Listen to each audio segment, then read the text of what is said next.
company was very small, and we wore many different hats. Nowadays the business is a lot bigger, and we tend to specialise more. This presentation is a general presentation, looking at the last 35 years. But of course, those of you that follow the tribe story will know that it actually goes further back than that in terms of this business, in that John Bloor bought the intellectual property rights and the trademark licensing of the liquidators of the Triumph of Maryland Cooperative back in 1984. So before Hinckley, there was a period where the business was based in a undisclosed location, and from 1984 right through to really the early 90s, work went on looking at benchmark bikes and developing a 4-cylinder engine and a 3-cylinder engine, but we'll get into that in a second. So we're picking up the story really from the early 90s. Okay, so the first period, it'll be 91 to 91. However, Andy, tell us about your, how did you get into it all? Oh, making me feel like a bit of a spring chicken, because I didn't start till 1994, and I came about joining Triumph pretty much by chance. I don't live local, still don't live local, coming from Derbyshire, and if you go back to the 90s, we didn't have social media and everything else, so I just happened to chance across an advert in the local free paper that, because it was a sister paper of Leicester Mercury, saw an advert for recruitment drive or an open day at the Hinckley Highland Hotel. I'd never been any further than Camping Continental down on the A5, which doesn't exist anymore because it's now Aldi. But it was like trying to get your old map books out, trying to find where it is. And attended that session. And from the very beginning, as well as being a passionate biker in my younger days, you know, every Sunday it was either at Mallory, Darling or at Matlock most Sundays. But it was a passion there to draw from the people that were in giving those presentations to people. There was so much drive from those people. It was something I wanted to be a part of that journey.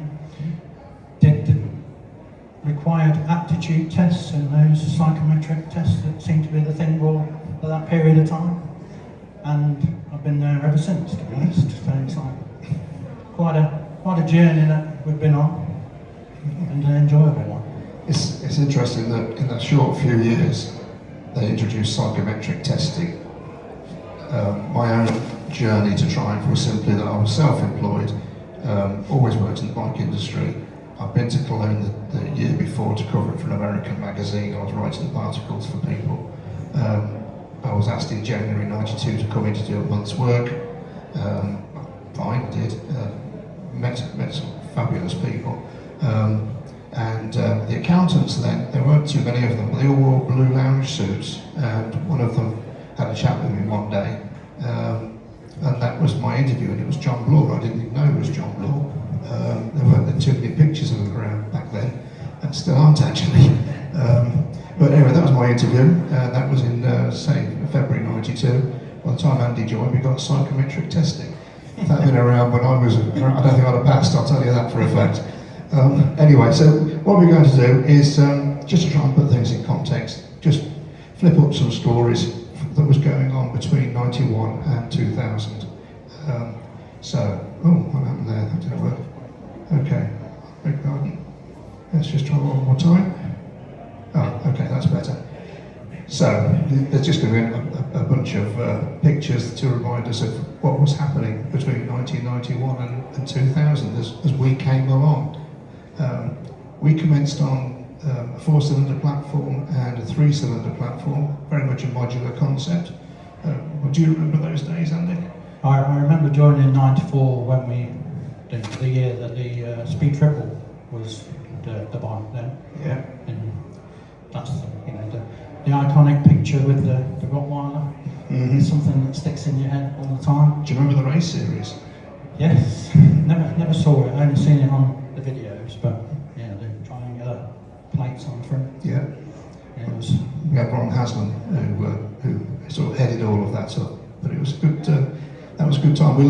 actually, as a business, we learned quite a lot from that first toe in the water to do with racing.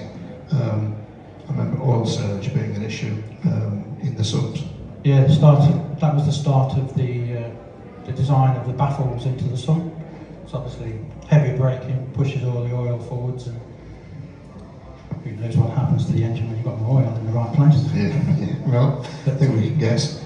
And then we started off with the Trophy 12, the Trophy 9. We had the Daytona 1000, 750. So some lovely examples in the car park. So whoever owns them, well done. Then we had the Tridents, of course, the 900 and the 750s. And then very quickly, 1995 came around, and we had our first aluminium framed, fuel injected 3-cylinder, the 595. Yeah, I mean, when you look back at that period, we'd got all the ABB robots for all the steel frames, and then obviously we had to invest in new equipment for the aluminium side of things, keeping it completely separate. So it was a whole new learning curve for us, lots of different castings and different powder coating. So we went from a lot of black, started introducing silver paint onto the frames. So obviously there's development, there's quality issues there with your knees and riders' boots start polishing things that you don't want polishing, and it's like all over again. Okay, so in addition to the 595, that was followed obviously with the naked bike, the first of the speed triples. That went down, actually not the first of the speed triples, but the first injected speed triple. That really went down very well. I mean, from the quality point of view, when you started, I can only from memory remember probably 4 or 5 quality engineers. So by the time we got towards the end, towards the millennium, and we were all worried about the millennium book, I mean, can you remember how many people we got in there? I think if you go back to originally when they just had quality and inspection team was probably around 6 or 7, but by the end of the millennium we more than doubled that, because obviously the company's developing, there's lots of suppliers being brought on board. So we pretty much developed the team around what was required moving forward with the technologies and that supply base. Yeah. Because we've always been a global sourcing company, and that's how we still are. Yeah, and that, again, from my sort of background, coming into this business, one of the draws for me was obviously the product. The product is central, but even greater than that, really, from my own personal point of view, was the quality of the people here already in those days. I mean, the design engineers, production engineers, quality engineers. I mean, these people are all at the top of their game. And I'll share with you, because I'm amongst friends. I just thought, if I can hang on in here for a few years, that will drag my standards up as well. And that's one of the reasons why I joined, because it was just a fascinating place to work with really intelligent people at the top of their game. So we ended up there with the launch of Big Brother, if you're wondering what Davina's up there for. And so at the end of that period, we as a business had built 124,000 bikes in that first short decade. And that takes us to the next decade. And here we go again, unfortunately.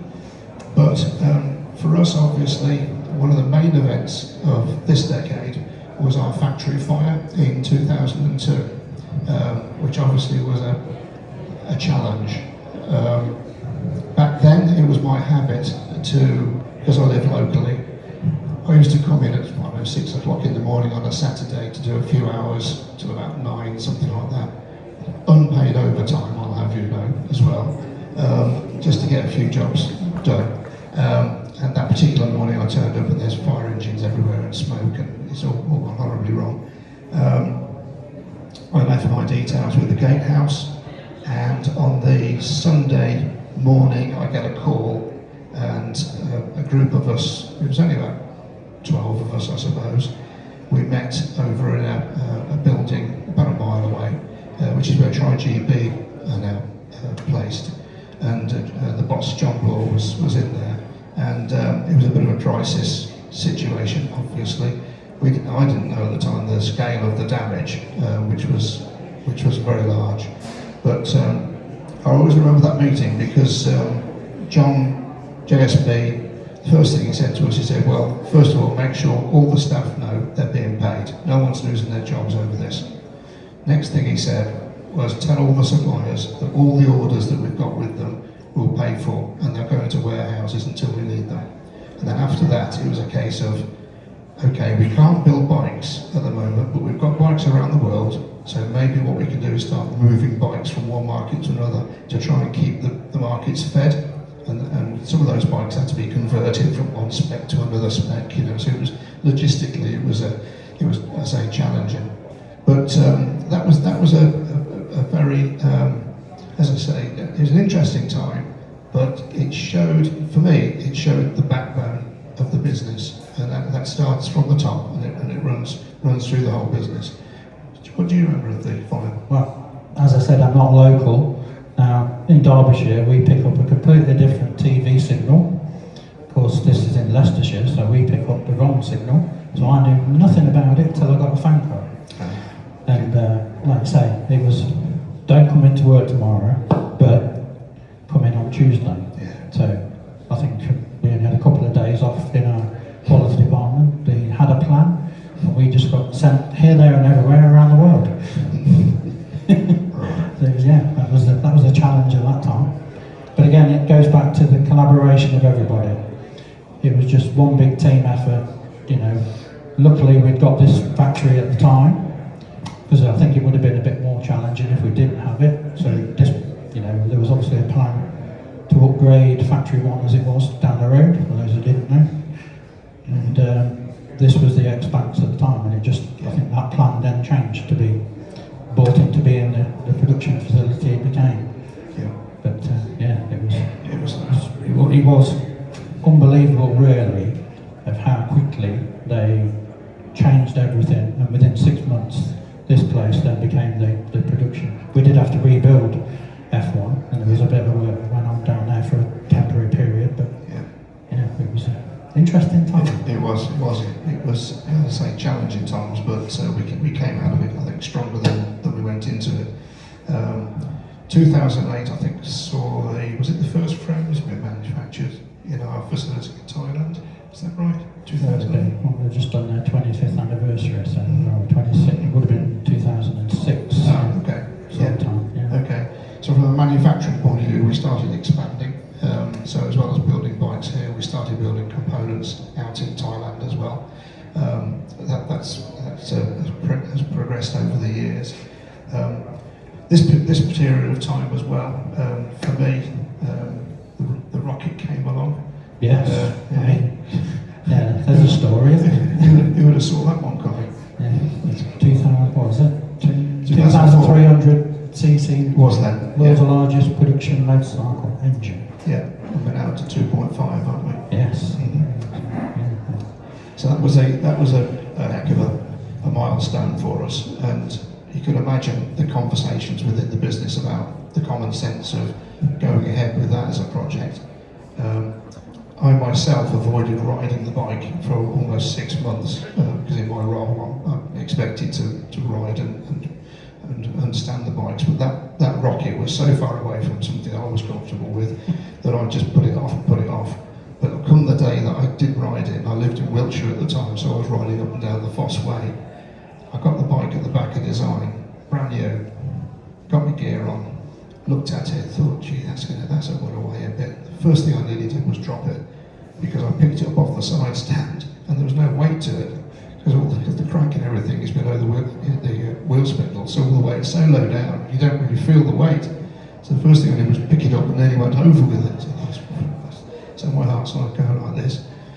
Got out onto the island up here, brand new tyres, a bit greasy, felt the back end twitching a little bit, thought, this is good. I've got to ride 50 miles home on this, I'm not looking forward to that. By the time I got to Alford, I was in love with it, absolutely in love with that bike. Somebody pulled out on me unexpectedly and I had some emergency brake. Gosh, it stopped well.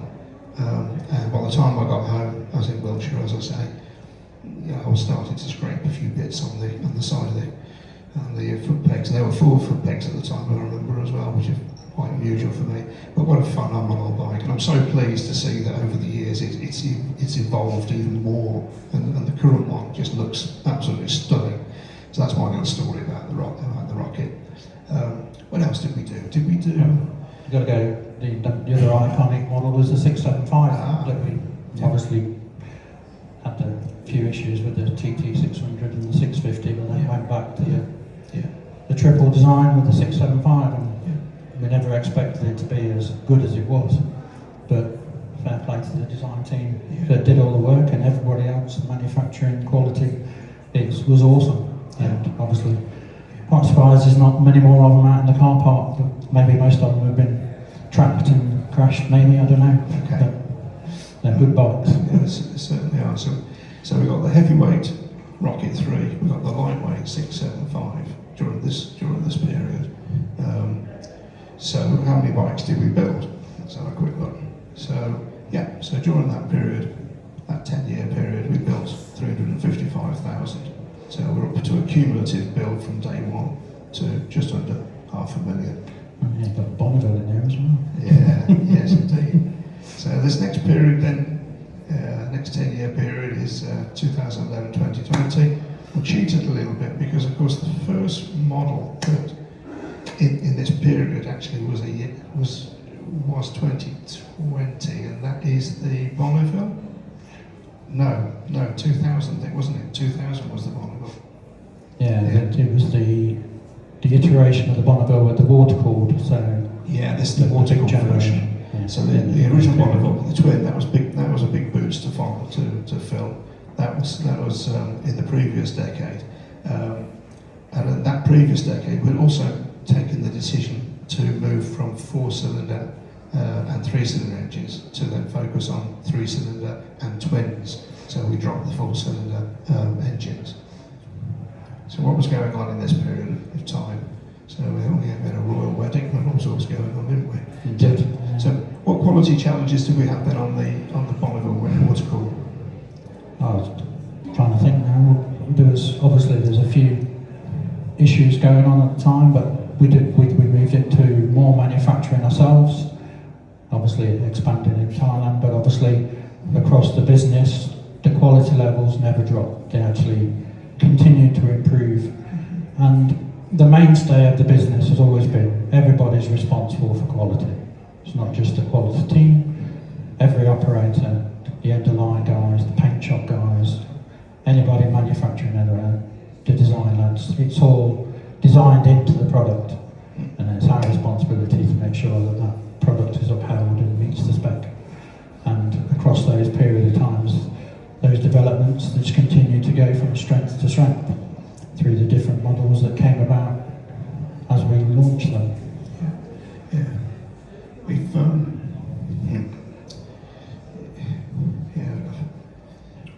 trying to think as well. Yeah, I was wondering what's the next step to.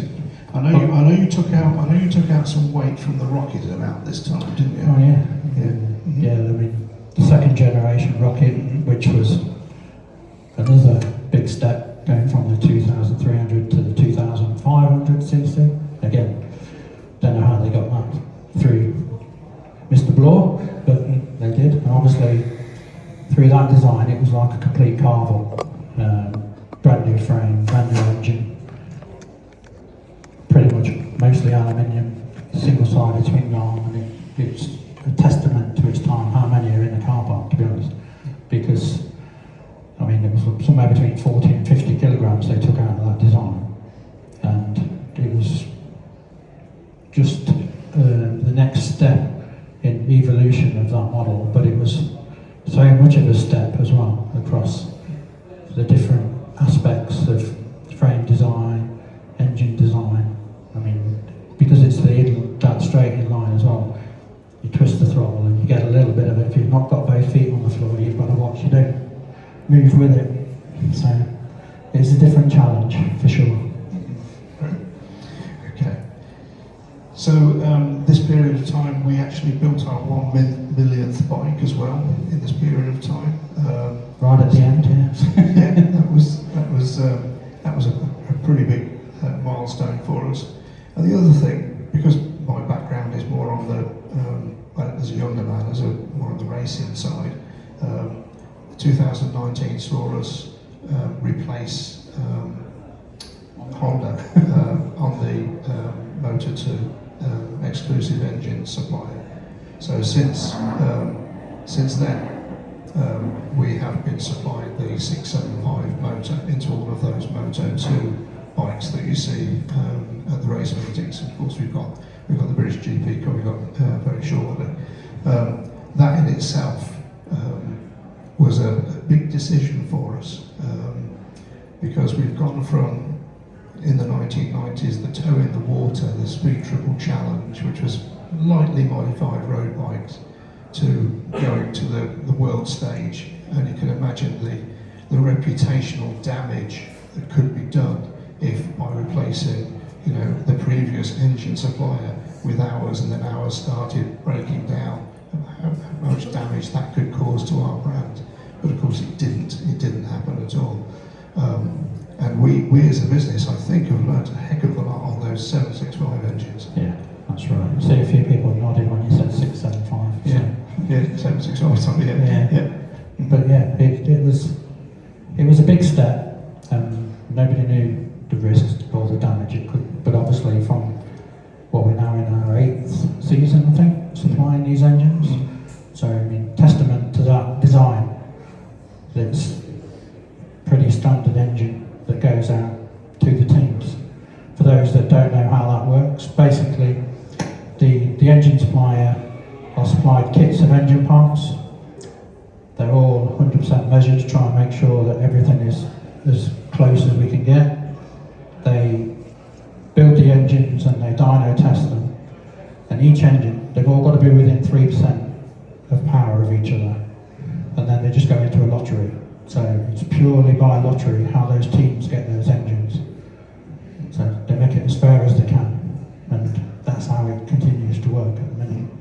And they sound great, don't they? They just sound fantastic. A final picture on there, and this is almost following up on Jeff's point earlier, is from the Welsh Adventure Centre, the Triumph Adventure Centre down in Swansea. Again, if you've next year they celebrate their 10th anniversary. I cannot stress what a fabulous jewel in the crown that is for Triumph. If you've never ridden off-road and you just fancy borrowing somebody else's bike and having a go, you learn so much in one day, you really do.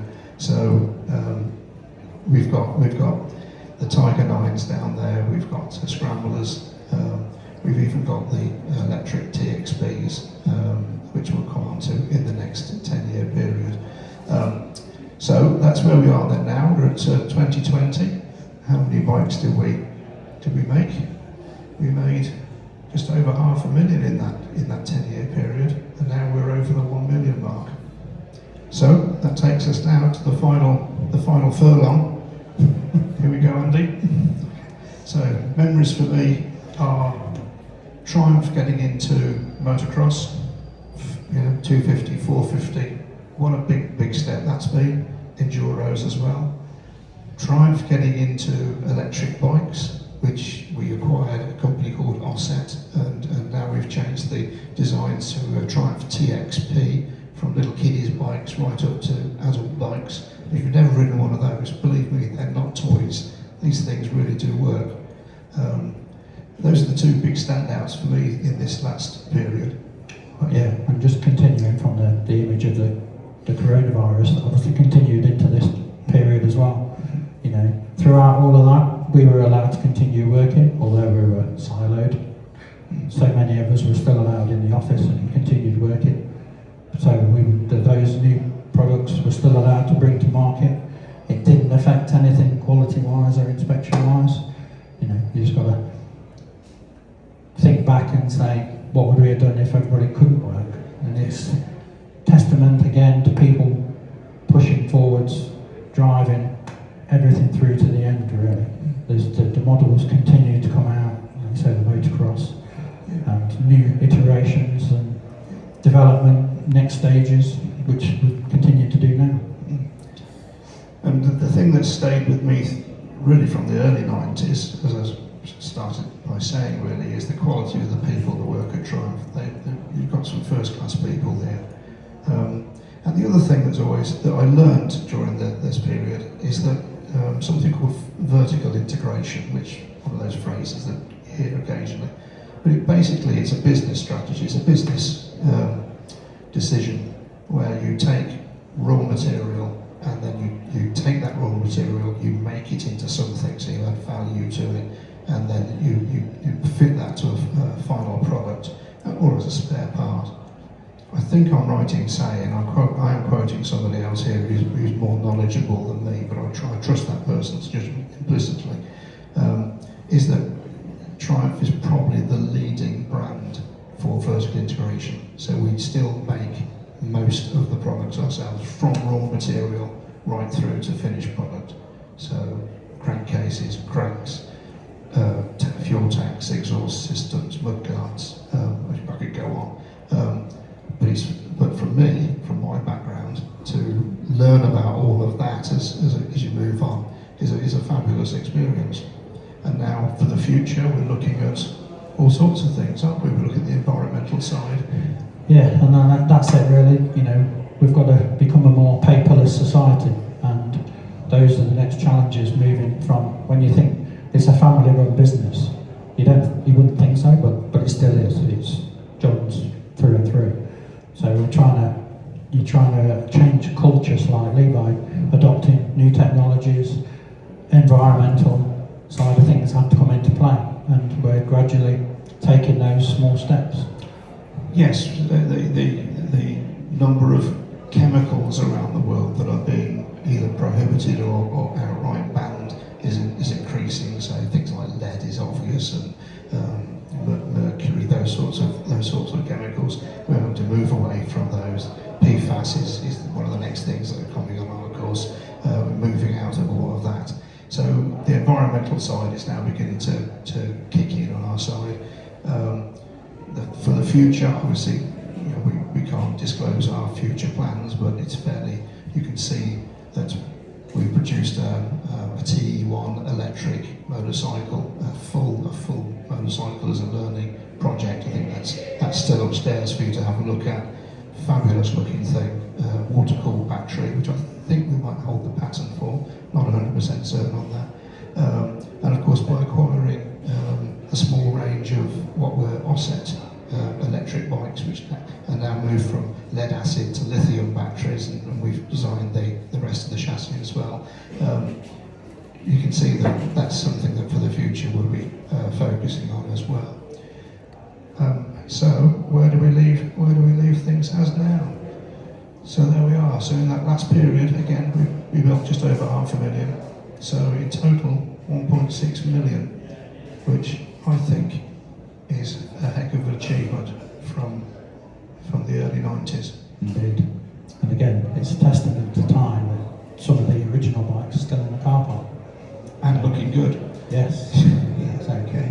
Thank you for your attentiveness and keeping them good, looking after them, and bringing them here today. Yeah, indeed. So that kind of wraps it up for us, really. We're going to be knocking around, so if you've got any questions you want to ask, we're more than happy to chin-wag.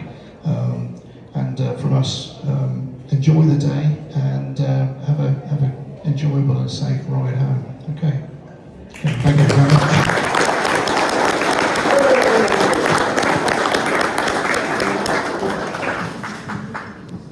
Thank you very much. We're going to have a short break, and then we've got Growth of Triumph with Deborah Bolton.